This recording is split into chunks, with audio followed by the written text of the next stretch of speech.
Hi everyone, this is Annette with ASCardDesign and I'm so glad you're here. Today I'll show you how to make this note card using timholtz collage paper and a page from an old book.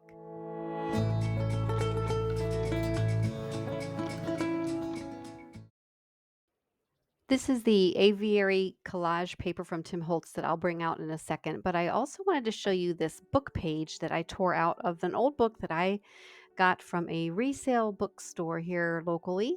And this is the Arts book by Hedrick Willem van Loon.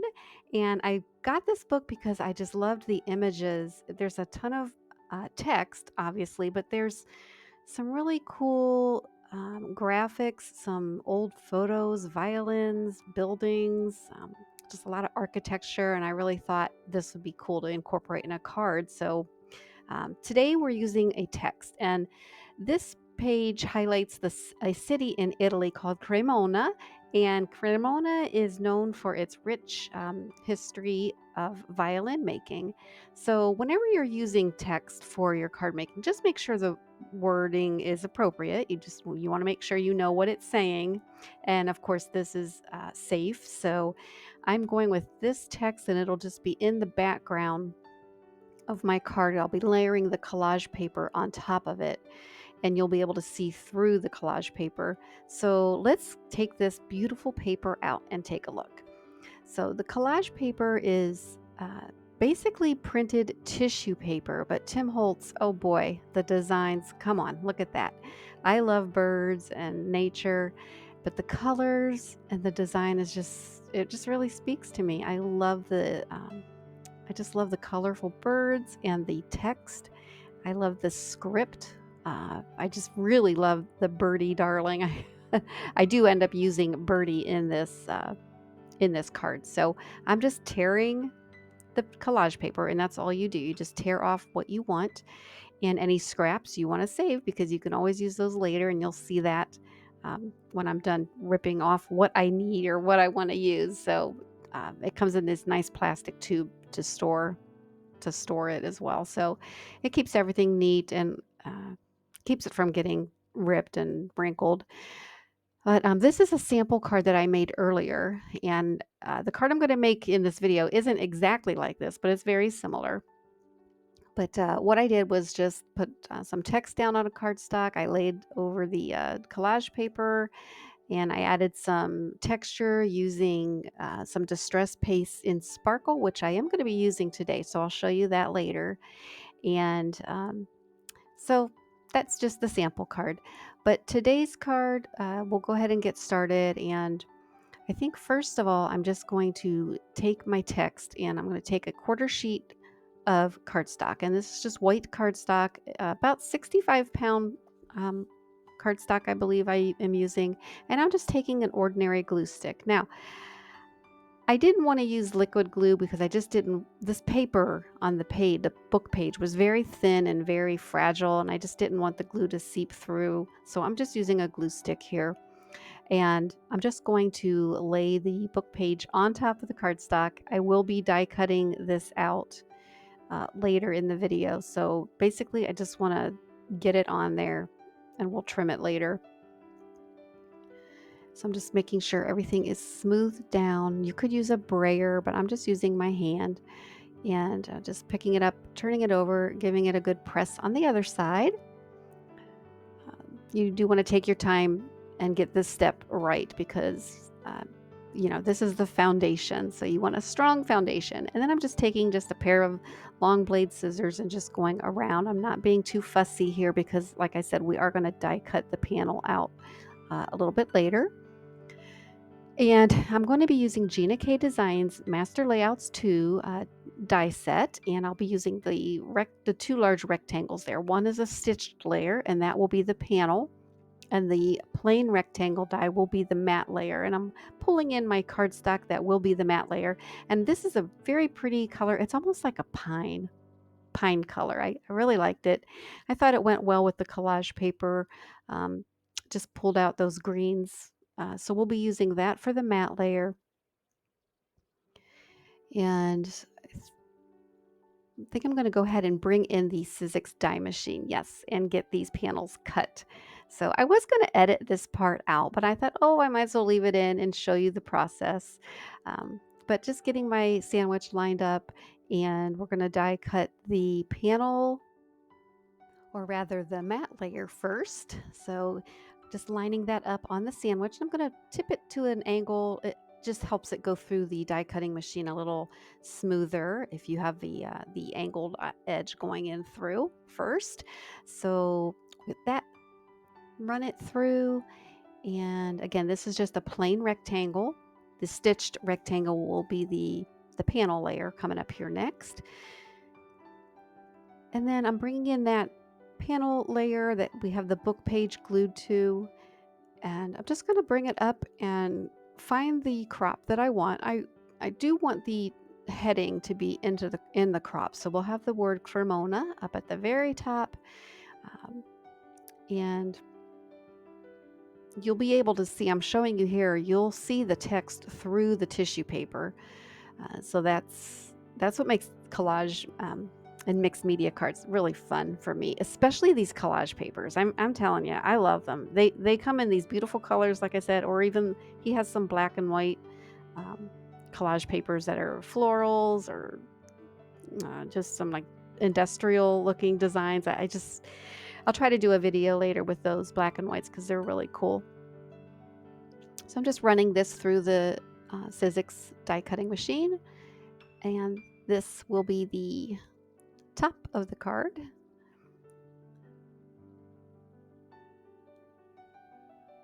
And one thing I want to point out is when you are working with delicate papers, be sure to put your tape on the die and then on the part that will be scrapped, because as you can see, it can tear, and it did in my case. So if I would have had that tape on the part that I want to use, it probably would have torn, because like I said, this book is old and the pages are very thin and fragile. But there's my panel, and you can see that nice stitched edge all the way around. And the nice thing about using Master Layouts dies, or they line up beautifully and they just give you the perfect border all the way around. All right, so we're going to go ahead and start placing the collage paper down.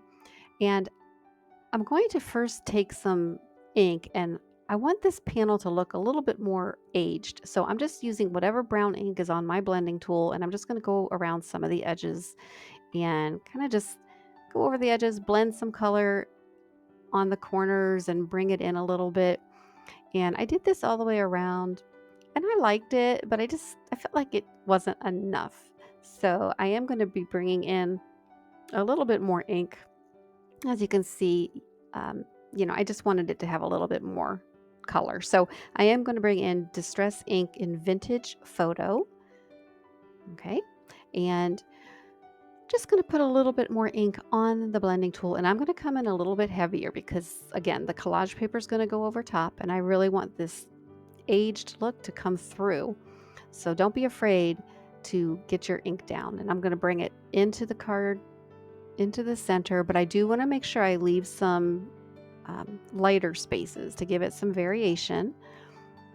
And I think I'm just going to stop right there. But the nice thing about the stitched die is you can ink blend over that, and it preserves the stitching. The stitches are recessed, so they will remain white, and you can still see that detail even over ink blending, which is cool. All right, so let's get to the fun part, the collage paper. It's almost so pretty you don't want to tear it up. But right now I'm deciding, okay, I don't know. I haven't worked with collage paper for very long. I'm not sure the best way to put it down. So I'm using a glue stick. I thought that liquid glue might be a little too liquidy, too much moisture. So I'm putting it down with a glue stick. If any of you have worked with collage paper, I would love to hear how you adhere it to your paper, because I'm not sure that I'm doing it the right way or the best way, but if there is a better way, please let me know.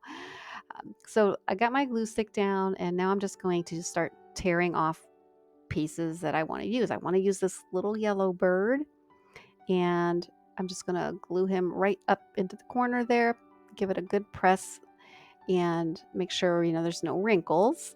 And then I also like this little red bird on the pine branch. I really wanted to use him. So he's getting chopped from the collage paper. and onto the cardstock.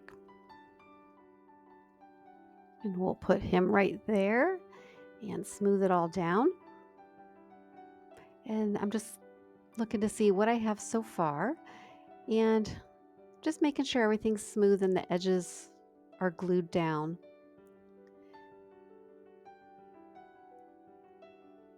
And then now I really want to use this birdie. Like I said earlier, I love this font. It just looks so vintage, and I just really felt like it needed to be on this card project. So I'm going to just tear off a piece and decide where I want to put it. And I end up liking it kind of up there on an angle. So I'm just going to trim it a little bit more, and I am going to add a little bit more glue. One thing I noticed in hindsight is I really wasn't paying much attention to gluing all the way out to the edge. And after I trim this later, you'll see uh, that some of the edges were not glued down, and I had to just kind of go back and reinforce that. But so just make sure that whatever adhesive you're using, really get it to the edge, and make sure the collage paper is stuck down all the way. So I wanted to put this little scrap kind of at the bottom, but I wanted some of the background text to peek through on the edges. So I didn't put it all the way to the edge. And I really liked that. So just, again, I'm burnishing it down. I thought at this point that everything looked pretty well secure. It is kind of hard to pick up this panel, but that's what I have. And now I'm just going to put these scraps away. Like I said, there is about, let's see, in these collage papers, there's 6 yards of tissue of collage paper. So you get quite a bit. I mean, this will last me a long time because I don't make these cards very often. So here I'm just taking some long blade scissors and I'm going around the edge. I'm just turning the panel over because it's a little bit easier to see. And I'm just following along the card panel and just cutting off the excess collage paper. I won't save these scraps, but you probably could. But I didn't this time.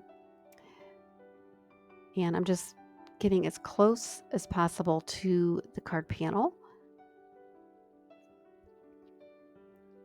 And then I'm just giving it a once over. And here is where I discovered, I didn't glue that down. So I edited out a little bit because I had to go all the way around this card panel, but this is the last bit. But I'm just getting more glue down and just making sure all the edges are adhered, and they are now.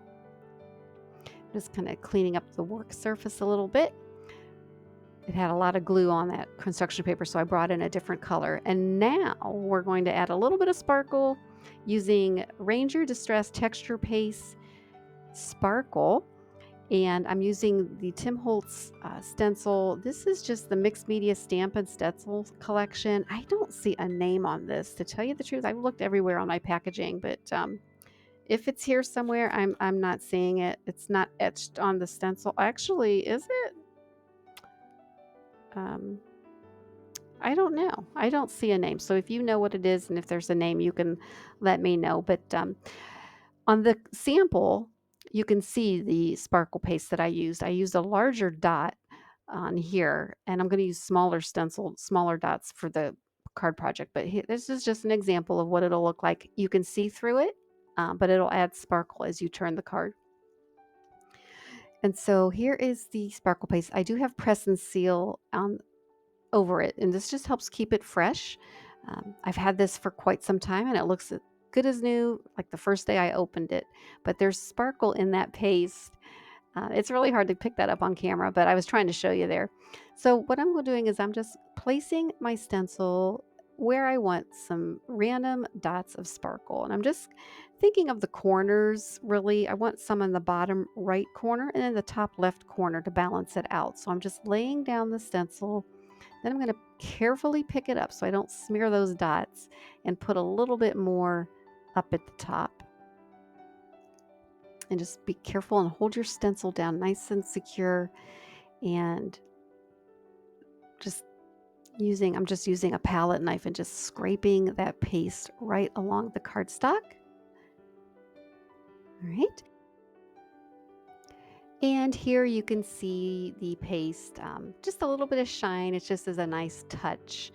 Um, so you'll see it more once it's dry. So go ahead and make sure you clean your tools quickly. Um, you can just clean them with warm soapy water.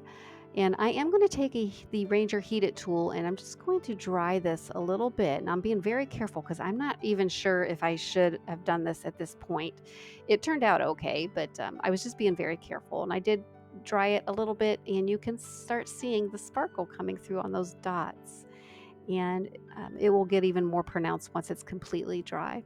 But I just love how this came out. This would even be a nice Christmas card with the pine needle that the bird is sitting on. Um, so I have to keep that in mind. So there you can really see that sparkle paste. It's one of my favorite products to add texture and sparkle without adding a lot of bulk. Sometimes that sequins and things like that can lend to. So all right, we're just gonna put this card together. I'm gonna use some Gina K Connect glue and glue the panel onto the card mat. And just positioning that and taking my time just to make sure that this lines up well. And I just love the color combination. Green is one of my favorite colors, especially if it's more of an earth tone and not a bright green. I like the mossy muted colors. So I'm just trying to get this lined up. I didn't have it on there quite so straight. And it, you know, it's okay. It looked good in the end. And then I just wanted to bring in this cute little mason jar that I got at the Dollar Tree. There were 4 in a pack, and I just make some sentiment strips from my Word documents and I print them on cardstock on my printer and die cut them out. But I like to have a bunch in a jar. I also cut out some blanks, and that way I can layer them up, glue them together, and add some dimensions. So I'm just pulling out these all say thank you, thinking of you in this jar.